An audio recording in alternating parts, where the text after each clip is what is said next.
Mumbai Indians కెప్టెన్గా రోహిత్ శర్మ మళ్లీ బాధ్యతలు స్వీకరించనున్నాడు. రాబోయే సీజన్లో హిట్మ్యాన్ సారథ్యంలోనే ముంబై బరిలోకి దిగనుంది. అదేంటి, ముంబై కెప్టెన్గా హార్దిక్ పాండ్యా నియమించారు కదా, మళ్ళీ రోహిత్ శర్మ ఎందుకు అనుకుంటున్నారా? అయితే ఇక్కడ విషయం ఏంటంటే, హిట్మ్యాన్ కేవలం తాత్కాలిక కెప్టెన్ మాత్రమే. స్టాండింగ్ కెప్టెన్గా మాత్రమే ముంబై జట్టుకు బాధ్యతలు స్వీకరించనున్నాడు. ఎందుకంటే ప్రపంచ కప్లో గాయపడిన హార్దిక్ పాండ్యా ఇప్పట్లో కోలుకోవడం కష్టమేనని తెలుస్తుంది.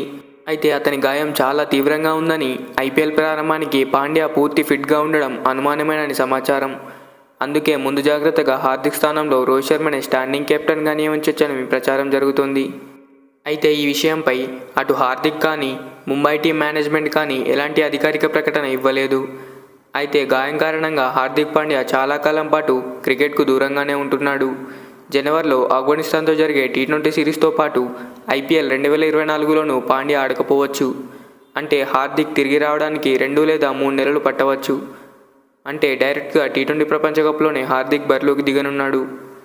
వన్డే ప్రపంచ కప్ 2023లో బంగ్లాదేశ్తో జరిగిన మ్యాచ్లో హార్దిక్ పాండ్యా బంతిని ఆపే సమయంలో అతని కాలికి తీవ్రంగా గాయమైంది. దీంతో వరల్డ్ కప్ టోర్నీ మధ్యలోనే బయటికి వచ్చేశాడు.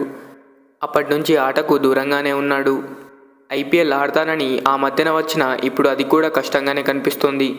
హార్దిక్ పాండ్యాను ఇటీవల ముంబై ఇండియన్స్ కెప్టెన్గా నియమించింది. ఐపీఎల్ 2024కి ముందు జరిగిన రిటెన్షన్ ప్రక్రియలో హార్దిక్ గుజరాత్ టైటన్స్ను వీడి ముంబై ఇండియన్స్లో చేరాడు. ఆ వెంటనే రోహిత్ శర్మను కెప్టెన్సీ నుండి తొలగించి హార్దిక్కు సారథ్య బాధ్యతలు కట్టబెట్టింది. అయితే అతను ఇప్పుడే ఏకంగా టోర్నీకి దూరమయ్యే పరిస్థితులు కనిపిస్తున్నాయి.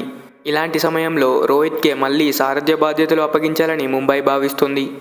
మరిందుకు హిట్మ్యాన్ అంగీకరిస్తాడా లేదా అన్నది చూడాల్సి ఉంది. మరి ముంబై ఇండియన్స్కు మళ్ళీ రోహిత్ శర్మ కెప్టెన్సీ చేస్తాడా లేదా మీరేమనుకుంటున్నారు కామెంట్ చేయండి. ఈ వీడియో నచ్చితే ఒక లైక్ చేయండి.